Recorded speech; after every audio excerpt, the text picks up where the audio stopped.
Your basic veteran story, you know what I mean? You get left when you're in Iraq or deployed wherever you're at, and coming back, trying to start your life and pick up the pieces of where you left off. And basically I led to alcohol. I was binging every day to the point I just would drink my ass off. Basically I just had a day where I finally had it, and I just drove myself off a cliff.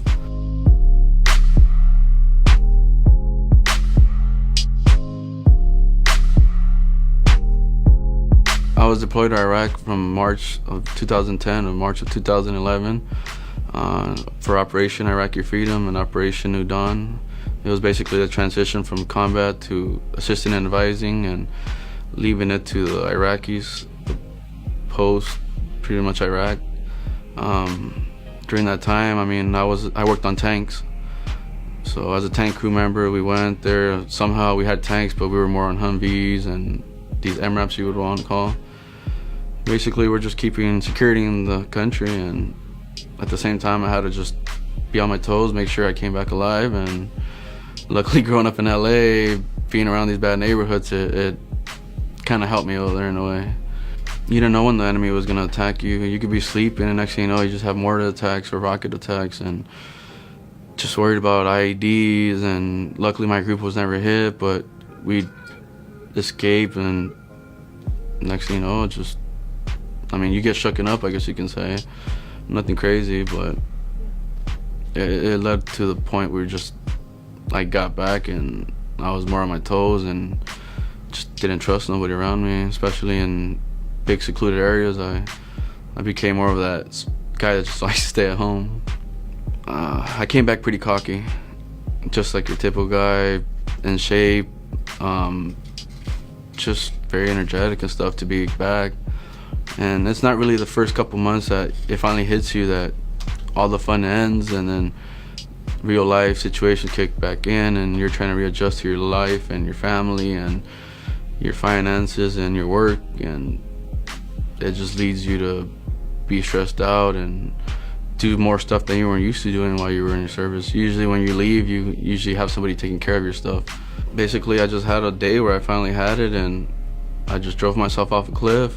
Next thing you know, I just woke up upside down, car still running, and at the time I didn't know I punctured my liver, so I had internal bleeding.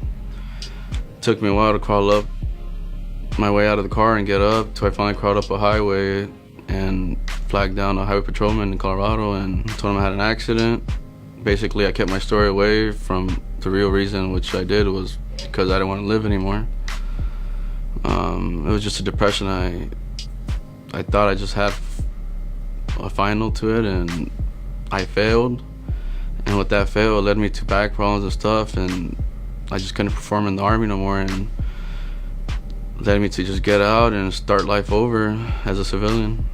I remember just thinking, God, what's going on? Like, why did I do this? And basically I had no family to come visit me or talk to me, so the only people at the time, which was my family, was my brothers in the Army and stuff like that. They kept me going, and I just bottled the truth up, and at the time it was more of they thought it was more of a alcohol related incident, which somehow the cop gave me a break at the time. They just on book, God willing, they just gave me a break, and luckily the cop was a veteran too, and he understood my story, that I was more than anything that I was trying to take my life. The next day, I had my roommate call my family and talk to my brother, and he reported everything to my parents, and they were kind of upset because I come from a religious family where alcohol and all that doesn't really mix in. So they didn't understand what was going on with me, but at the time it was just something I kind of kept away from everybody. Just I didn't want to tell them, hey, well, it was actually more of a suicidal thing than anything. I was fresh from Iraq. That year I just had a lot of stuff going on personally, to the point I was getting close to either re-enlisting or getting out, and I just felt like the Army, I was thankful for what it gave me and the opportunities I had in there, because as a soldier I felt like I was an excellent soldier, but I just felt like I couldn't handle my duty of service with the right state of mind I had. So I had basically say 7 months after the accident service still, and it kind of just sucked because for 2 months I was recuperating and getting better, and it led me from being a top-notch soldier in my company to I felt like I wasn't even good to them or anything. And I remember one day we were just training, and for me, now that I had made up my mind that I was getting out, I was kind of just depressed and going, hey, where am I going to go from this? I know I want to get out, but what am I going to do that I'm good at?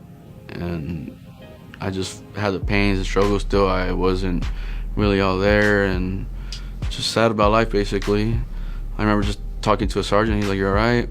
And I'm like, "No." And then him and the lieutenant were around, and I just remember it just hit a soft spot on me, and I just finally broke down, and I told them, you know what, I just can't handle it. They just finally just gave me my time and just trying to help me if I needed counseling and stuff like that. The only counseling I did get was I guess you could say like a Alcoholic Anonymous for the Army, and I took that and slowly just kind of getting away from all that. And at the time I was abusing also my medication with the alcohol, which probably wasn't helping me. It led me more down my road of depression, I guess you can say. October 4th, 2012 is when I got out of the Army officially. I remember just being back at my mom's and going, wow, the one place I said I don't want to come back to, I'm back at square one. And for me, it was more of a depressing thing, being from somewhat of an honorable service and having my stuff together to just slowly losing everything.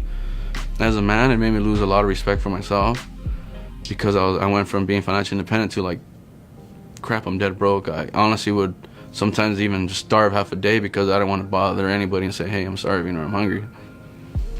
And that just kind of said, okay, I got to do something about it. And that's what led to me doing these oddball jobs, which as a veteran it's humiliating, but as a man you got to do what you got to do. And I just kept that positive influence. You got to start somewhere again, you know what I mean?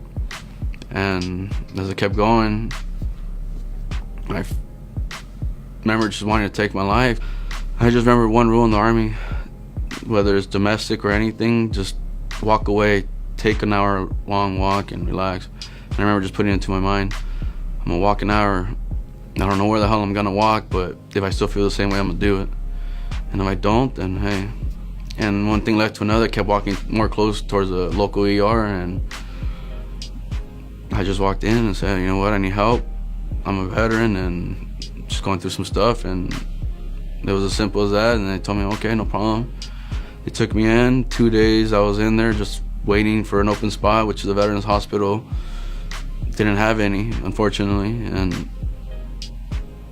I just said, okay, I'll take the financial burden and going through a private hospital, and I did, and got myself into more of a financial debt, but it was one of those debts that's worth it for me, because in the long run it helped me. One thing led to another. A week later, my dad was telling me, hey, somebody's hiring right here, just mom and pop shop, and I started working as a part-time driver. At the same time, I started enrolling myself into school, and from that moment, it led me to think, hey, I feel I can own this place. And luckily, the owner took a liking to me, and he's ready to retire and sold me the business. And now I'm the CEO of the company. And I remember an old veteran telling me, he was, I believe, a Vietnam veteran. It takes about 2 years to kind of put your mind back into civilian life. And for me, it wasn't easy. Yeah, I wanted to take out my life, but at the same time, I'm lucky I failed at it. Because if I wouldn't have failed at it, I wouldn't be now in the position I am to better my life and just be an advocate for other people that are going through it or feeling the same way I was feeling at one time. And you know what? Life has a purpose for everything.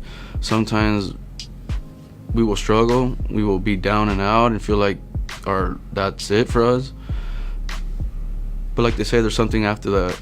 I've always wanted to leave an impact in life, and I felt like it starts with your local community.